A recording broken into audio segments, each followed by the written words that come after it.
Hello friends, welcome back to my channel. இன்றைக்கி நம்ம பார்க்க போகிற வீடியோ 8வது மாதத்தை பற்றி தான் இன்றைக்கி நம்ம பார்க்க போகிறோம். கர்ப்பிணிகளுக்கு 8வது மாதம் வந்து ரொம்பவே முக்கியமான மாதம்.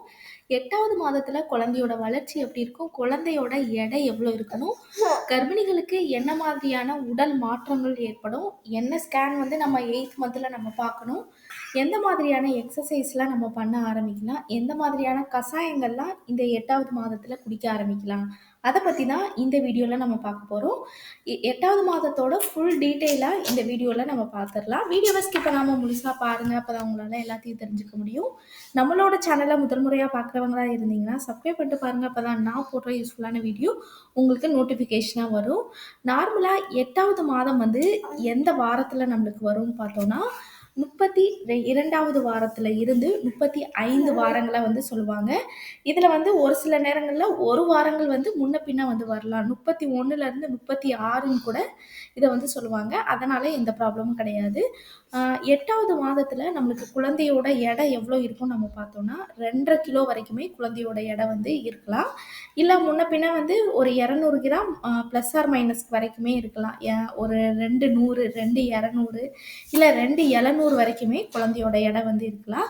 கர்ப்பிணிகளுக்கு இந்த 8வது மாதத்தில் என்ன மாதிரியான உடல் மாற்றங்கள் வந்து ஏற்படும், எப்படியெல்லாம் அவங்களுக்கு குழந்தையோட வளர்ச்சி எப்படி இருக்கும்னு நம்ம பார்த்தோன்னா, குழந்தையோட பொசிஷன் நம்ம பார்த்தோன்னா ஹெட் ஒன் பொசிஷன் வந்து ஒரு சிலருக்கு வந்துடும், ஒரு சிலருக்கு வராமல் கூட இருக்கலாம். அது மட்டும் இல்லாமல் 8வது மாதத்தில் நம்ம என்ன ஸ்கேன் வந்து நம்ம பார்ப்போம்னா நார்மலாக அல்ட்ராசவுண்ட் ஸ்கேன் தான் பார்ப்போம். எதுக்காக இந்த ஸ்கேன் வந்து நம்ம பார்க்குறோன்னா, குழந்தையோட எடை எவ்வளோ இருக்குது, குழந்தையோட பொசிஷன் எப்படி இருக்குது, ஆன்டீரியரில் இருக்கா, போஸ்டீரியரில் இருக்கா, செஃபாலிக் பொசிஷனில் இருக்கா, இதை தவிர ஒரு பிளட் டெஸ்ட் வந்து எடுப்பாங்க. அந்த பிளட் டெஸ்ட்டில் வந்து என்னென்ன பார்ப்பாங்கன்னு பார்த்தோன்னா தைராய்டு கண்டிப்பாக செக் பண்ணுவாங்க. மேபி உங்களுக்கு இதுக்கு முன்னாடி அதாவது ப்ரெக்னன்சிக்கு முன்னாடி தைராய்டு இல்லாட்டி கூட ப்ரெக்னன்சி டைமில் அவங்களுக்கு தைராய்டு இருந்தது, அவங்களுக்கு வந்து குழந்தையோட முதல் 3 மாதத்தில் தைராய்டு லெவல் வந்து ரொம்ப அதிகமாக இருக்கலாம். அதுக்கடுத்து தைராய்டு டேப்லெட் எடுத்துட்டு இருக்காங்கன்னா கண்டிப்பாக 8வது மாதத்தில் வந்து அந்த கண்டிப்பாக இந்த ஸ்கேன் வந்து பார்ப்பாங்க. இது ஸ்கேன் மட்டும் இல்லாமல் பிளட் டெஸ்ட்டும் வந்து பார்ப்போம். இதை தவிர சுகர் வந்து எவ்வளோ இருக்குது, உங்களுக்கு வேறு ஏதாவது யூரினரி ட்ராக் இன்ஃபெக்ஷன் இருக்கான்னு சொல்லிட்டு உங்களுடைய யூரின் சாம்பிளை வந்து எடுத்து செக் பண்ணி பார்ப்பாங்க. இதுதான் 8வது மாதத்தில் பார்க்க வேண்டிய டெஸ்ட்டு. 8வது மாதத்தில் கர்ப்பிணிகளுக்கு என்ன அதிகமான உடல் மாற்றங்கள் இருக்குன்னு நம்ம பார்த்தோம்னா, நிறைய பெண்களுக்கு அவங்களுடைய பிறப்புறுப்பில் வந்து வலி மாதிரி ஏற்படும், வெள்ளைப்படுதல் வந்து ஏற்படும். அது மட்டும் இல்லாமல் உடம்பு வலி அதிகமாக ஏற்படும், முதுகு வலி, ரொம்ப கால் வீக்கம் வந்து ரொம்ப அதிகமாக இருக்கும், மன அழுத்தம் வந்து ரொம்ப அதிகமாக இருக்குன்னு சொல்லியிருக்காங்க. அது மட்டும் இல்லாமல் நிறைய பெண்களுக்கு வந்து இந்த கால் வீக்கத்தினால அவங்களுக்கு கால் வந்து ரொம்ப அதிகமாக வீங்கியிருக்கும். அது வந்து ரொம்பவே இயல்பான ஒன்று தான். ஏன்னா நம்ம கால் ஒரு சில நேரத்தில் தொங்க போட்டுக்கிட்டே இருக்கிறதுனால கூட அதிகமான இந்த கால் வீக்கம் வந்து இருக்குன்னு சொல்லுவாங்க. அது மட்டும் இல்லாமல் தூக்கமே வராதுங்க. நிறைய பெண்களுக்கு வந்து தூக்கம் வராதவங்க வந்து என்ன பண்ணலான்னு பார்த்தோன்னா, நைட்டு நல்லா குளிங்க. நல்லா சுடு தண்ணி போட்டு உங்களால் எந்த அளவு நல்லா சூடு வந்து தாங்க முடியுதோ அந்தளவு சுடு தண்ணி வச்சு குளிக்கலாம்.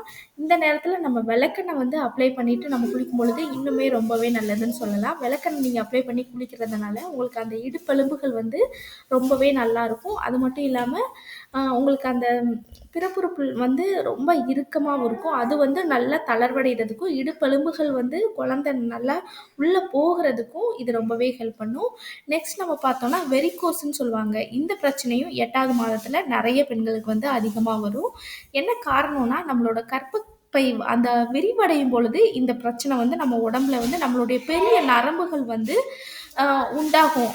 அந்த நரம்புகளில் வந்து அழுத்தம் வந்து உண்டாகும். இதனால தான் வந்து அந்த பிடிச்சி இழுக்கிற மாதிரி நம்மளுக்கு வந்து அங்கே ஒரு பெயின் மாதிரி கூட ஏற்படும், லைட்டாக இழுக்கிற மாதிரி ஏற்படும். நெக்ஸ்ட் நம்ம பார்த்தோம்னா நிறைய பேருக்கு வந்து இந்த இதுவும் வரும். அதாவது நார்மலாக கருவோட வளர்ச்சி ரொம்ப அதிகமாகும் பொழுது நம்மளுக்கு அந்த வெயிட் வந்து வயிற்றில வந்து அதிகமான வெயிட் வந்து இன்க்ரீஸ் ஆகும். அப்பம்போது முதுகு வலியும், இடுப்பு வலியும் ரொம்ப அதிகமாகும். நம்மளுக்கு அதிகமான விட்டமின் குறைபாடுகள் கூட அதிகமாகும். என்ன காரணம்னா, குழந்தைக்கு தேவையான நியூட்ரிஷன்ஸ் வந்து நம்மளுடைய உடம்புல இருந்து தான் போகும் பொழுது, உங்களுக்கு அந்த விட்டமின் குறைபாடுகள் மேக்ஸிமம் இந்தியால இருக்கிற பெண்களுக்கு அதிகமான ரத்த சோகை வந்து உருவாகும்னு சொல்லுவாங்க. என்ன காரணம்னா, நம்மளுக்கு ஹீமோகுளோபினோட லெவல் கம்மியாகுறது இந்த 8வது மாதத்துல தான் அதிகமா கம்மியாகும். ஸோ டெய்லி முருங்கைத்தலை சூப் எடுத்துக்கோங்க. முருங்கைத்தலை கஷாயம் எடுத்துக்கோங்க. இது வந்து ஒரு கமெண்ட்ல நான் பார்த்தேன். முருங்கைத்தலை சாப்பிட்டா பனிக்கூடத்தோட நீர் ரொம்ப கம்மியாகும்னு ஒரு சேனல்ல சொன்னாங்க. கண்டிப்பா அப்படி கிடையவே கிடையாது. முருங்கைத்தலை சாப்பிடுறதுனால உங்களுக்கு ஹீமோகுளோபினோட லெவல் வந்து ஒரே வாரத்துல இன்க்ரீஸ் ஆகுறதுக்கு ரொம்ப அதிகமான வாய்ப்பு இருக்கு. சூப்பா குடிக்கிறவங்க கண்டிப்பா எடுத்துக்கொள்ளலாம். இல்ல கீரையா எடுத்துக்கொள்றது இன்னுமே ரொம்பவே நல்லது. இத தவிர 8வது மாதத்துல நீங்க விளக்கெண்ண குளியல், விளக்கெண்ண ஆம்லேட் வந்து நம்ம எடுத்துக்கலாம். டெய்லி எடுத்துக்கொள்ளக்கூடாது. விளக்கெண்ண ஆம்லேட் வாரத்துல 1 நாள் மட்டும் எடுத்துக்கோங்க. சோம்பு கசாயம் வந்து 8வது மாதத்துலருந்து நீங்க ஸ்டார்ட் பண்ணலாம். நெறைய பெண்களுக்கு இடுப்பு வலி, முதுகு வலி ஏற்படுறவங்க வந்து நல்லா சுவர்ல சாஞ்சு உட்காருங்க.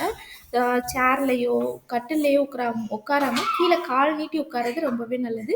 இந்த மாதத்துல பட்டர்ஃப்ளை யோகா, ஸ்குவாட்டிங் எக்ஸர்சைஸ் இதெல்லாம் நீங்க ஸ்டார்ட் பண்ணிடலாம். நார்மலா எப்பயுமே வாக்கிங் வந்து டெய்லி உங்களால எவ்வளவு குறைஞ்சது 1 மணி நேரம் போங்க. முடிஞ்சதுன்னா 2 மணி நேரம் கூட போகலாம். ஒரே நேரத்துல 2 மணி நேரம் போகக்கூடாது. காலையில ஒரு 1 மணி நேரம், ஒரு 1/2 அன் ஹவர், ஒரு 2 ஹவர்ஸ் ஒன்ஸ் வந்து கேப் விட்டு போகுறது இன்னுமே ரொம்பவே நல்லது. 8வது மாதத்துல 2½ கிலோ வரைக்குமே குழந்தையோட எடை வந்து இருக்கும். உங்களுக்கு அந்த 35வது வாரத்துல குழந்தையோட தலை வந்து திரும்பலாட்டி, நீங்க நல்லா வாக்கிங் போனா குழந்தையோட தலை திரும்புறதுக்கு நெறையவே வாய்ப்பு இருக்கு. சோம்பு கசாயம், ஜீரக கசாயம், முருங்கைத்தலை கசாயம், மல்லி கசாயம் இது எல்லாம் நீங்க ரெகுலரா எடுத்துக்கொண்டாலே போதுமானது. உங்களுக்கு ஈஸியா நார்மல் டெலிவரி ஆகுறதுக்கும் இது ரொம்பவே ஹெல்ப் பண்ணும். ஒரு சில பெண்களுக்கு உங்களுடைய பிறப்புறுப்புல இருந்து லைட்டா வெள்ளைப்படுதலோ அல்லது லைட்டான ப்ளீடிங்கோ ஏற்பட்டா உடனே ஹாஸ்பிட்டல்ல போய் செக் பண்ணுங்க. அதே மாதிரி அவங்களுடைய பிறப்புறுப்புல அதிகமான அரிப்பு மாதிரி ஏற்பட்டா கூட உடனே ஹாஸ்பிட்டல்ல போய் செக் பண்றது ரொம்பவே நல்லது. அந்த அரிப்பு மாதிரி ஏற்படும் பொழுது நீங்க வந்து லைட்டா வெதுவெதுப்பான சுடு தண்ணி வச்சு உங்களுடைய பிறப்புறுப்பை வந்து கழுவுங்க. அப்படி கழுவும் பொழுது உங்களுக்கு அந்த வலி வந்து கொஞ்சம் கம்மியாகும். தொடர்ந்து ரொம்ப அதிகமாகிக்கிட்டே இருந்ததுன்னா நீங்கள் ஒரு தடவை டாக்டரை போய் கன்சல்ட் பண்ணுறது ரொம்பவே நல்லது. ரொம்ப ஹெல்தியான ஃபுட் எடுத்துக்கோங்க. சுண்டல் ஒரு நாளைக்கு, பாசிப்பயிறு ஒரு நாளைக்கு, தட்டைப்பயிறு ஒரு நாளைக்கு. இது எல்லாமே ரொம்ப விலை கம்மியும் கூட. ஹெல்த்தியாக அதிகமான ப்ரோட்டீன் வந்து கொடுக்கும். ஒரு குழந்தையோட வளர்ச்சிக்கு 80% அதாவது 50லேருந்து 80% வரைக்கும் ப்ரோட்டீன் தான் அதிகமாக தேவைப்படும். ப்ரோட்டீன்லேருந்து தான் எல்லா நியூட்ரிஷனுமே குழந்தைக்கு வந்து இதாகும். ஒரு நாளைக்கு வேக வச்ச முட்டை எடுத்துக்கோங்க. ஆம்லேட் இல்லாமல் வேக வச்ச முட்டை. டெய்லி கீரை எடுத்துக்கோங்க. உங்கள் ஊரில் என்ன கீரை ரொம்ப சீப்பாக கிடைக்குதோ அந்த கீரை எடுத்துக்கோங்க. பொரியல் மாதிரி பண்ணி சாப்பிடுங்க. இல்லை கடையல் மாதிரி சாப்பிட்லாம். உளுந்த களி, உளுந்த கஞ்சி இந்த மாதிரி நீங்கள் எடுத்துக்கொள்ளும் பொழுது உங்களுக்கு அந்த இடுப்பு வலி, முதுகு வலியெல்லாம் வந்து வர்றது நிறையவே உங்களுக்கு அந்த வலி வந்து கம்மியாகும். உங்களுடைய டெலிவரி நேரத்துலையும் இந்த உளுந்தங்கஞ்சி சாப்பிட்றது ரொம்பவே ஹெல்ப் பண்ணும். நிறைய பெண்களுக்கு இந்த உளுந்தம்பருப்பு சாப்பாடாக கூட சாப்பிட்லாம். கஞ்சி வந்து பிடிக்கலானி கூட வாரத்தில் ஒரு நாளாவது எடுத்துக்கோங்க. அது ரொம்பவே நல்லது. உங்களுக்கு அந்த பிரசவம் முடிஞ்சு அந்த இடுப்பு வலியோ, முதுகு வலியோ ஏற்படாமல் இருக்கிறதுக்கு இது ரொம்பவே ஹெல்ப் பண்ணும். ரொம்ப அன்ஹெல்தி ஃபுட் எடுக்காம, வெளியில போய் சாப்பிடாம, வீட்ல இருக்கிற சாப்பாடை சாப்பிடுங்க. காலையில 7 to 8 மணிக்குள்ள சாப்பிட்டுருங்க. நைட்டும் அதே மாதிரி தான் 7 to 8 மணிக்குள்ள சாப்பிடுங்க. நார்மலா உங்க வீட்ல கிடைக்கக்கூடிய கொய்யாப்பழம், நெல்லிக்காய் இந்த மாதிரி எடுத்துக்கொள்றது இன்னுமே ரொம்பவே நல்லது. ஓகே ஃப்ரெண்ட்ஸ், இந்த வீடியோ உங்களுக்கு ரொம்பவே யூஸ்ஃபுல்லா இருக்கும்னு நினைக்கிறேன். இந்த வீடியோ பிடிச்சிருந்ததுன்னா லைக் பண்ணுங்க, ஷேர் பண்ணுங்க, கமெண்ட் பண்ணுங்க.